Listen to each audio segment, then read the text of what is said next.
Mag-ingat kayo dahil ang sitwasyon sa gitnang silangan ay parang lindol na hindi na mababalikan. Mukhang umabot na tayo sa puntong walang balikan. Mabilis lumalala ang sitwasyon sa Iran kaya magbibigay tayo ng update. Dahil tila magdudulot ito ng masamang kinahinatnan para sa isa sa pinakamadugong rehimen sa makabagong kasaysayan. Para magsimula, may isang mahalagang teknikal na detalye na hindi dapat palampasin. Ang Golpo ng Persia ay nanatili sa isang ganap na taktikal na katahimikan.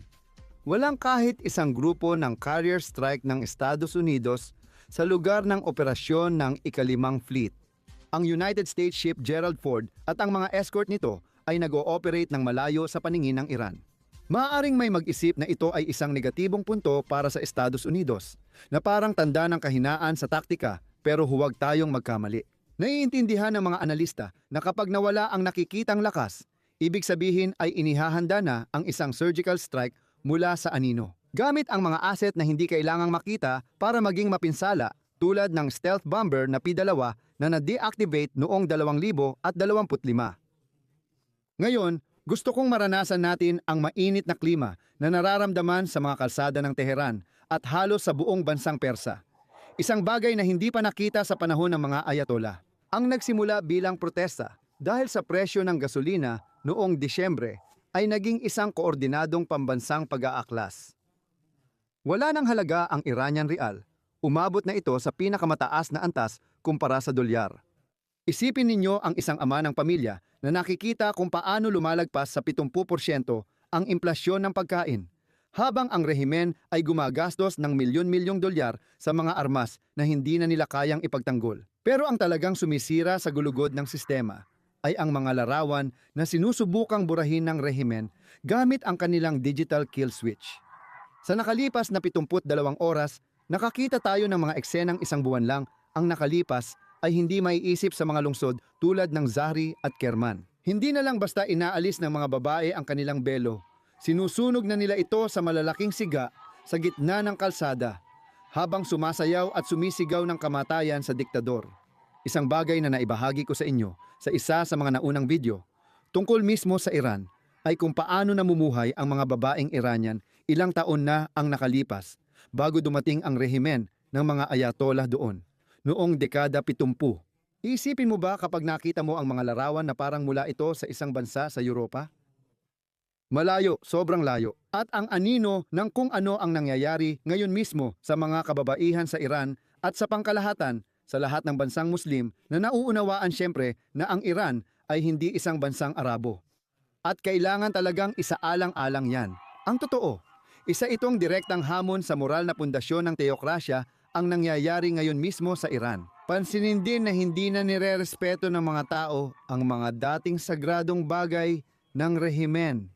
Sa distrito ng Zatadabad, sa hilagang silangan ng Tehran, isa sa pinakamahalagang mosque ay sinunog ng mga tao.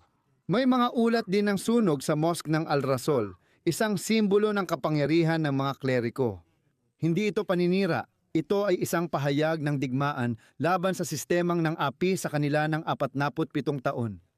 Gusto nyo bang makita kung paano bumagsak ang alamat? Sa lalawigan ng Fars, pinabagsak ng mga nagpoprotesta ang estatwa ni Quezon, ang general na inilalarawan ng rehimen bilang isang pambansang alamat na bayani. Makita ang estatwa na iyon sa lupa, wasak na wasak, ay parang makita ang psikolohikal na pagbagsak ng revolusyonaryong gwardya. Sa Mashhad, kuta ng konserbatibo, isang malaking bandila ng Islamikong Republika ang binunot at pinunit sa harap ng pulisya. Pero sa mga pinakakahiyahiyang dagok, dahil marami na ring natanggap ang ayatollah, isa ay nangyari sa ibang bansa. Noong Enero 10, isang lalaki ang umakyat sa balkonahe ng embahada ng Iran sa Londres. Hinila niya pababa ang watawat ng rehimen at sa harap ng sigawan ng daan-daang tao sa ibaba, iwinagayway niya ang pambansang watawat ng Iran. Ang watawat ng leon at araw, ang lumang watawat na muling lumilitaw sa bawat sulok ng bansa na siyang iwinawagayway noong panahon ng monarkiya ng Iran bago ito mapatalsik noong 1979. Sa ngayon, ang watawat na iyon ay itinataas sa mga monumento at gusaling pampamahalaan na nasakop sa pamamagitan ng puwersa. Pero bago ako magsimula, gusto kong ibahagi sa inyo ang kwento ng botelyang ito na talagang namangha ako at sa tingin ko ay dapat ninyong malaman din. Ang botelyang ito ay may dalang isang hindi kapani-paniwalang kwento na hindi pa naririnig hanggang ngayon. Sa loob nito ay lupa mula sa Temple Mount sa Jerusalem na nailigtas ng mga arkeologo matapos ang libu-libong taon ng kasaysayan ay itinapon bilang mga durog na bato. Ito ang ating pagkakataon na pigilan ang kasaysayan na maglaho. Simula ng bagong taon na may personal na koneksyon sa Jerusalem. I-click ang link sa bio or iscan ang code para sa espesyal na alok. Pag-usapan natin ang mga nasawi dahil mataas ang halaga ng lahat ng ito. Noong Biyernes, ika-9 ito sa pinakamadugong araw sa barangay Shanush, Fardis, nang patayin ng mga puwersa ng seguridad ang mga kabataan sa liwanag ng araw. Inatake nila ang Imam Khomeini Hospital sa Ilan at nagpaputok sa emergency room para kunin ang mga sugatan.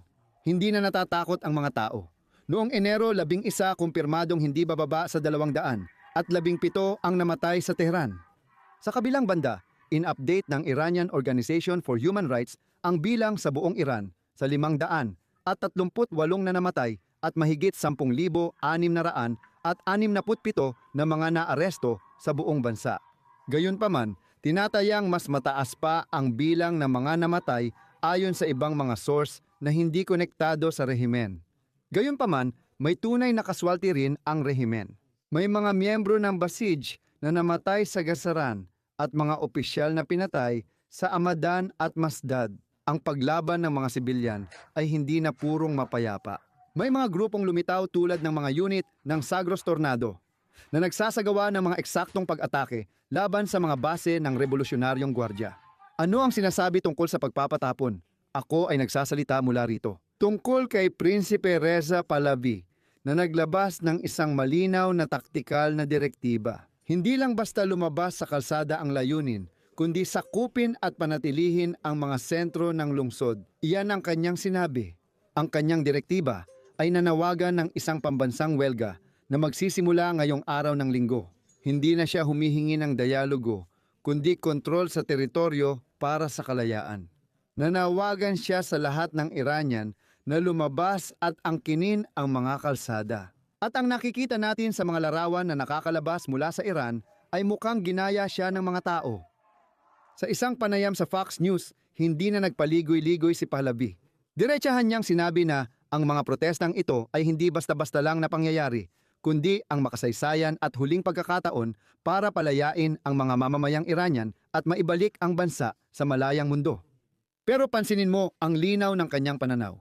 Dahil binabago nito ang laro sa rehiyon, dito mismo sa gitnang silangan. Ibinunyag niya kung paano ang rehimen ay naghasik lang ng kasamaan sa buong mundo at nilinaw na ang kanyang panukala ay 180 degree na pagbabago. Nagsalita siya tungkol sa pagtatatag ng magagandang relasyon sa Israel, sa mga kapitbahay na Arabo, at sa iba pang bahagi ng mundo.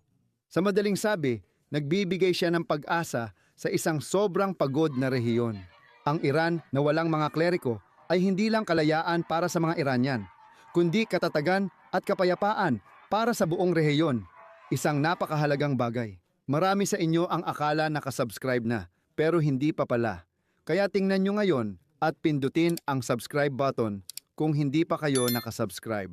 At tandaan nyo na available ang mga membership ng channel na nagbibigay sa inyo ng access sa isang pribadong grupo ng balita sa WhatsApp kung saan nagbabahagi kami ng mga balita at laging updated araw-araw. Kung may membership ka na pero wala ka pa sa WhatsApp group, ibig sabihin, hindi mo pa nasunod ang mga tagubilin. Pumunta ka at tingnan ang mga material na nasa seksyon ng mga miyembro at doon makikita mo ang mga video at teksto na nagsasabi kung ano ang dapat mong gawin para makapasok sa WhatsApp group.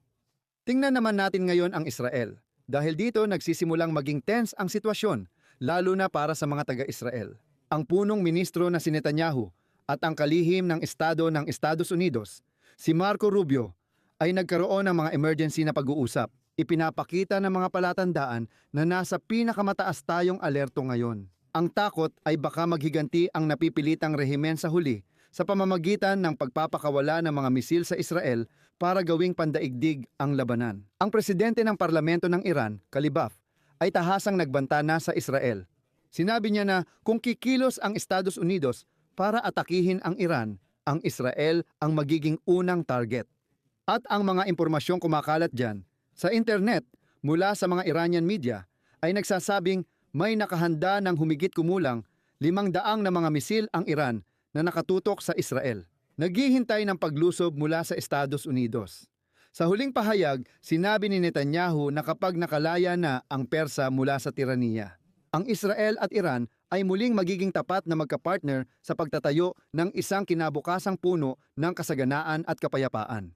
Sa gitna ng lahat ng ito, si Donald Trump, Pangulo ng Estados Unidos, ay naging malinaw at matatag. Nagbabala siya na kung papatayin ng rehimen ang sarili nitong mamamayan, malakas na tatamaan ng Estados Unidos ang Iran. Saan pa ba ito pinakamasakit? Iyan ang kanyang mga salita.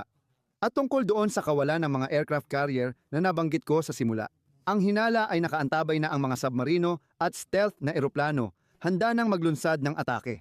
Naghihintay na lang na tawirin ng rehimen ang huling pulang linya. Ngayong araw, sa isang hindi pangkaraniwang galaw, 3 eroplano ng tangke ng United States Air Force ang namataan na lumilipad sa himpapawid ng Iraq patungo sa mga base ng himpapawid ng Amerika. Dito sa rehiyon, hindi ito isang karaniwang paglipad. Ito ang kinakailangang infrastruktura para mapanatili ang mga eroplanong pandigma sa ere ng matagal na panahon. At mukhang malinaw na nakuha ng Tehran ang mensahe dahil ang pinakamataas na pinuno, Ali Khamenei, ay itinaas lang ang antas ng alerto sa buong bansa sa pinakamataas, lubos na antas, para maintindihan ninyo kung gaano ito kaseryoso. Mas mahigpit pa ang estado ng emerhensyang ito kaysa sa nakita natin sa Operasyon Al-Galabi. Noong Hunyo 2025, tinarget ng Israel ang sentro ng nuclear program ng Iran sa 12 araw na digmaan. Pero may iba pa. Ayon sa ulat ng pahayagang British na The Telegraph, inactivate na ng rehimen ang kanilang mga tanyag na underground na lungsod ng mga misil. Ibinababa nila ang kanilang mga arsenal sa ilalim ng lupa, naghahanda para sa tinatawag nilang nalalapit na panlabas na banta. Sa mga oras na ito, sinusubukan ng Islamikong Republika ang sarili nilang Tiananmen Square sa gitna ng internet blackout. Pero dahil sa mga Starlink terminal na lumilipad sa kalangitan ng Iran at bumabalot sa buong bansa, lumalabas ang katotohanan bawat segundo. Nagagawa na ng mga sibilyan sa Iran na ibahagi sa social media palabas ng bansa ang mga nangyayari roon. Hindi nakatungangalang ang Israel. Naghihintay kung ano ang mangyayari. Ang totoo, ang antas ng alerto dito sa Israel ay umabot na sa pinakamataas na level. Ang hepe ng Estado Mayor, Eyal Zamir, ay nanguna ngayon sa serye ng mga emergency na pagtatasa ng sitwasyon upang matiyak na walang kahit isang panig na bukas ang mga puwersa ng Israel. Hindi ito isang karaniwang ehersisyo. Ito ay opisyal na kumpirmasyon na ang hukbo ay nananatiling ganap na handa sa operasyon. Binabantayan nila ang bawat kisap mata sa loob ng Iran, bawat galaw ng kanilang mga silo ng misail at bawat utos na nagmumula sa Tehran. Nagdaos ng emergency meeting ang ministrang babae ng transportasyon ng Israel para sa pagsusuri ilang oras na ang nakalipas. Lalong nagpapataas ng alerto sa paligid. Nagpulong siya ng sarado ang pinto kasama ang mga direktor ng pinakamalalaking kumpanya ng transportasyon, ang autoridad ng mga paliparan at ang autoridad ng sibil na abyasyon. Bakit ganoong kabilis ang pagkilos para i-coordinate ang mga paliparan at mga rutang panghimpapawid?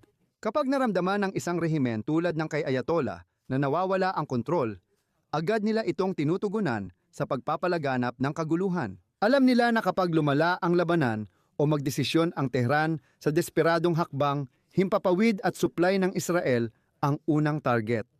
Hindi lang ito lohistika, kundi paghahanda sa posibleng digmaan sa rehiyon, kung saan kailangang protektado ang bawat lipad at pantalan. Ang totoo, naglalagablab ngayon ang Iran at walang palatandaan na agad na mapapatay ang apoy. Patay na ang ekonomiya, nawala na ang suporta ng masa, at nagsisimula ng sumuway sa utos ng pagpapaputok ang mga sundalo.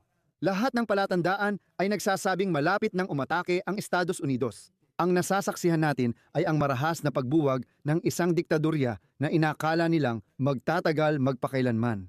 Gaya ng nakikita mo, maselan at komplikado ang sitwasyon.